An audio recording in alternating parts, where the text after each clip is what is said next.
and welcome to Moonmoth. Today it's still down here, very quiet. This is in CEO's area. It's still and it's very peaceful, just a few birds singing, a little bit of birdsong, and hopefully we'll have the family join us, and certainly Yabadkab, Amagaba, Gefeba, Abiba and Abidam. They walked me in, which is lovely, and well, let's see what happens today. Okay, welcome to Moonmoth.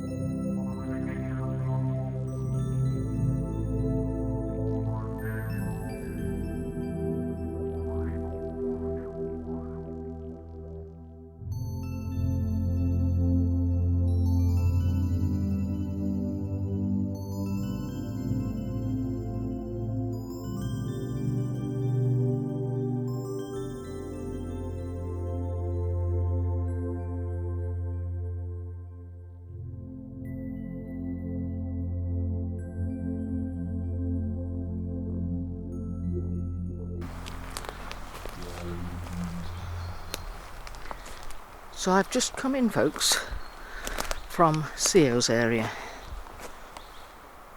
and naturally there are signals, as these are called, signals on the ground.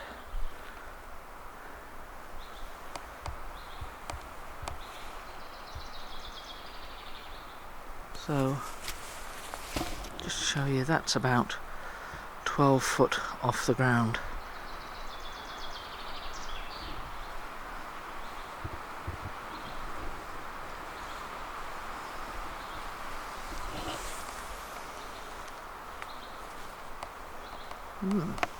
Sticks.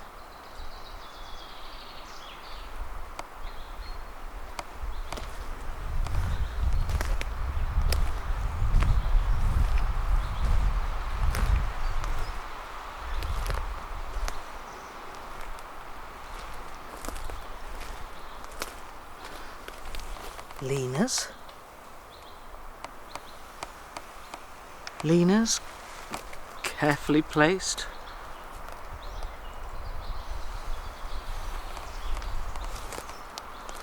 Trees. Let's follow this one, and you can see how it's resting on another tree. That's about 8 paces long, and you see how it's carefully been adjusted.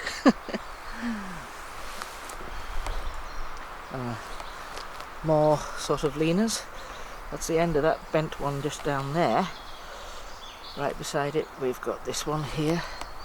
See the way that's just been twisted and sort of rested, actually. It's been rested on there.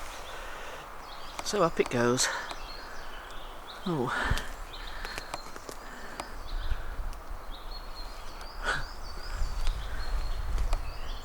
Because that's a normal thing for trees to do. Oh. Just enjoy the beautiful birdsong.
I don't know if you remember me pointing out last week that this little area up here was completely clear. It was like a sitting area. Now look at this. It's completely full of bits and pieces.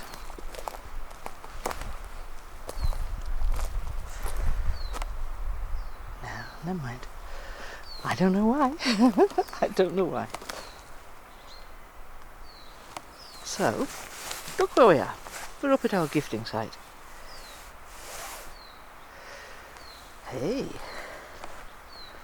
Hey, look at this. Look at this. Interesting. Paper on the cakes.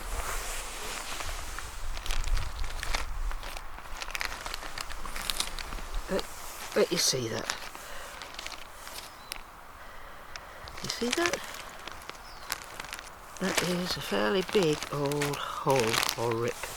Ooh, what's this? I wonder if that's by accident that it has a tiny little cone on it.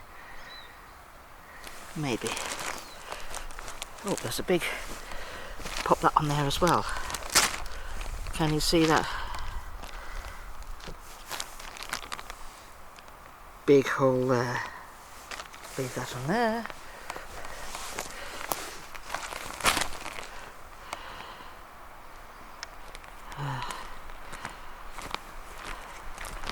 There's holes in that, I think tiny little holes. That one probably been got at by animals. The unscrewed lid. You need little hands to do that, folks. Of the peanut butter jar.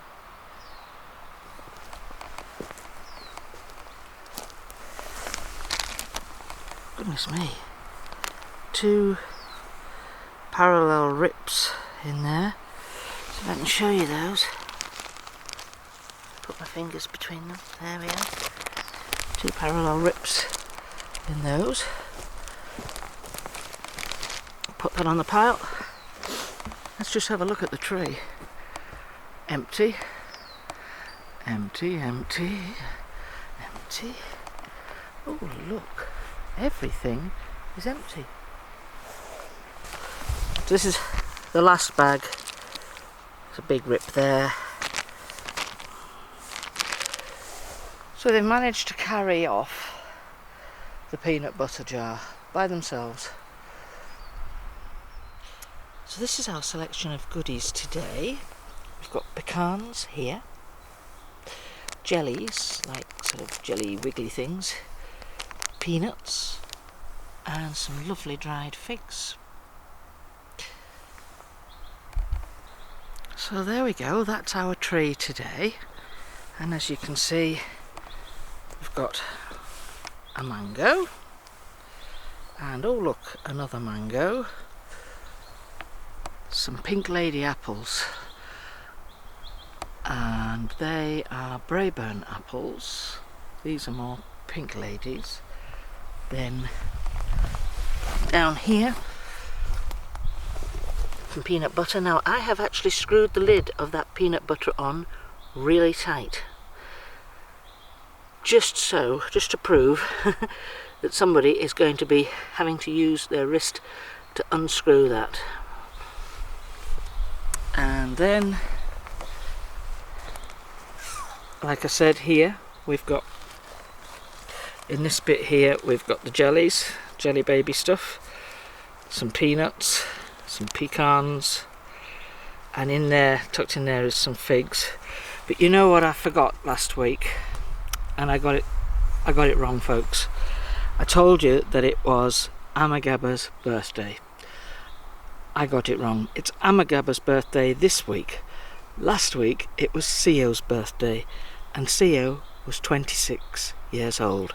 So we've bought him 4 little rainbow coloured cakes. Now he's got 2 little girls at the moment, and he has got his beautiful partner Hababa, who is due to have a baby at the end of the year. So I'm sure that will be a nice collection of cakes for him. So I have to apologise to CO for that. Fancy getting your birthday wrong. And I know that Amagaba found it funny. He thought it was amusing, but you know, I should have woken up to that one. So I'm trying to reverse out of this. It's quite tight in with all these trees. I want to try and take you over here again and show you this beautiful blossom that is on Hachida's rhododendron. If you remember, planted for her. Now, it was on the 19th of May and the 13th of May, respectively, Ahachida and Edgar's birthday.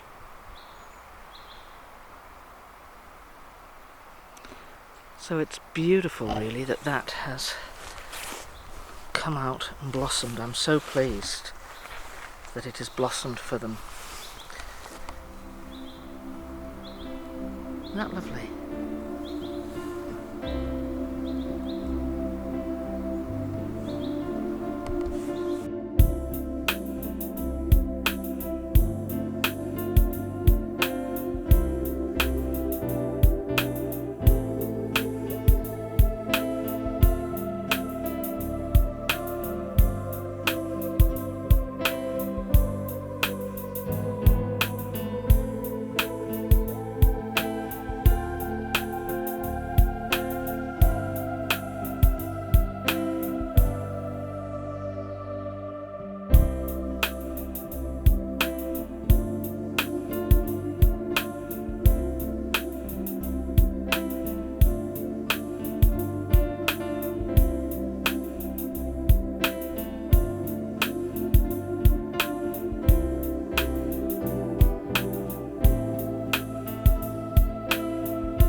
So today, I'd just like to explain, last week, Abak was away and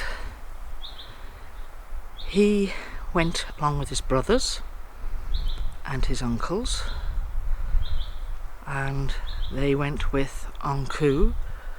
I should explain that Anku is related to Abak's mate. Abak's mate is called Fabasakwa, and Anku's surname is Nomsakwa. Family name, that's Nomsakwa. So they are related. So Anku and I believe Martome came over here and with Abak and his brothers and his uncles, so his brothers, Dadageo, Big D, and then his uncles, which is Daciagea Senior and Kaif. And they took the bodies of Abak Senior and Edgar back to their homeland, back to the home of their ancestors, where they will be, we would say, buried, but that's where they would be laid to rest, in the home of their ancestors, which is a wonderful thing. So in the process of that, Abak, during the week, he showed me through his mind speak, saw his knee, he showed me his knee, which was cut right across the bendy part of your knee, your kneecap. And I said, what have you done? How have you done that? So they had been hunting, and I'm not sure whether it was pig, wild pig or boar, and he got, in the process, got a very nasty gash, so his leg is very swollen. So he has, so he says, he has on his knee a poultice of some kind, which the ladies will have made as their healers, they will have done this to help. So when he's in his physical body, he's going to find it quite painful for a while. So he'll be spending quite a bit of his time probably in his essence at the moment, until that is making a full recovery, full healing. Great when you've got another body you can fall back on, isn't it?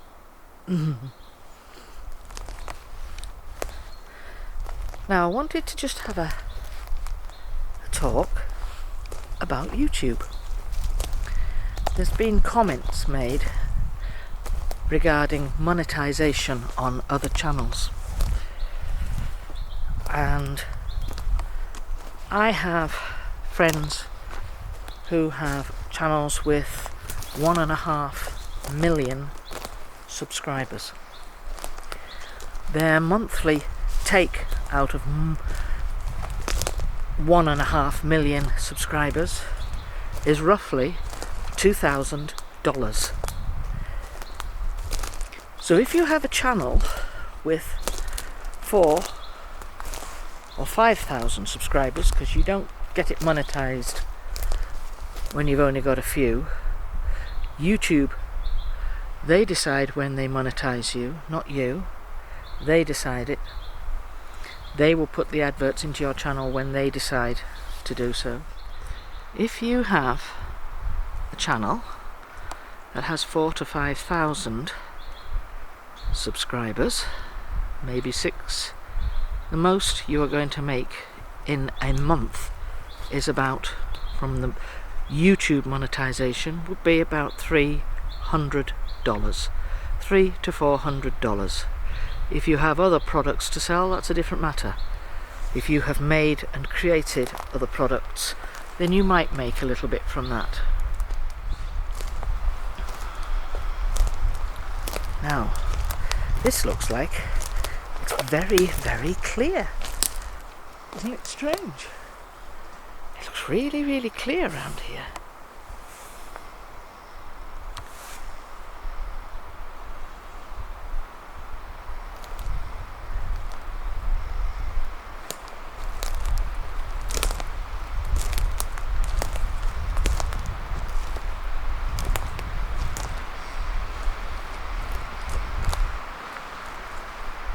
Look how clear this area is. All down there, inside the forest there, that is all cluttered and you can barely make a passage through. Now look at this. Look how clear this is. Interesting, isn't it? This appears to, it feels to me like it's changed since I last saw it. There is something else that I really want to mention. It's called breach of copyright. What you have to bear in mind is the work that you do, the work you create, like all of this video here that I'm making today, then I take it home, download it. So I'm in this forest here today for about 4 hours. I have around about 2 hours worth of footage. And I edit it all, cut and chop, probably only leave about 30 minutes worth of it. Having your intellectual property, because that's what it is, you've created everything, and then you broadcast it yourself. All that original footage will have date that it's been created, so there is no argument about any kind of copyright. You don't have to say that, because you own it. But having it then reproduced on somebody else's channel, that's theft, breach of copyright, contract you have with YouTube. Copyright, it's why when you go to the movies you see all this stuff about copyright on there, and they'll come down on you with a ton of bricks. When you're posting stuff on YouTube that is not your own, it is theft.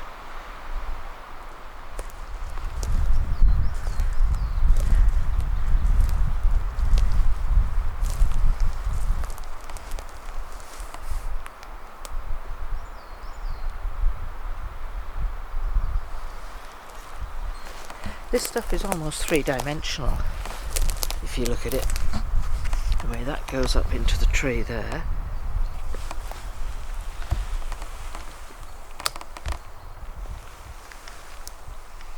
See, it's off the ground.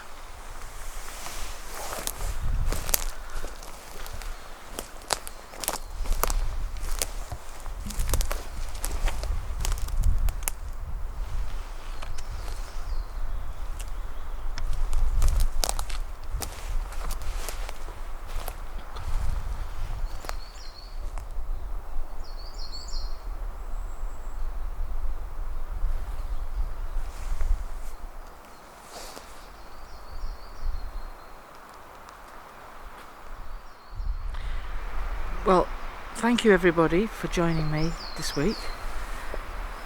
It's great to have a really nice, happy family. You're wonderful folks, and your interest is fantastic. Your inquiring minds and your support, it's what keeps us going. And I know that Bigfoot also appreciates it. This family here, Abak's family, they appreciate your interest. They really do. And they feel your love and your support. And for me, I feel very much like I am part of their family. They're certainly part of mine, extended Bigfoot family. And like I say, when you get to know these guys and you start to converse with them, you get to know their personalities, you have an interaction. They're very, very protective of you. Very protective of you. I always hear rustling in this part of the forest here. Always. So thank you everybody. Thank you for watching. Stay safe folks. Be kind in word, thought and deed.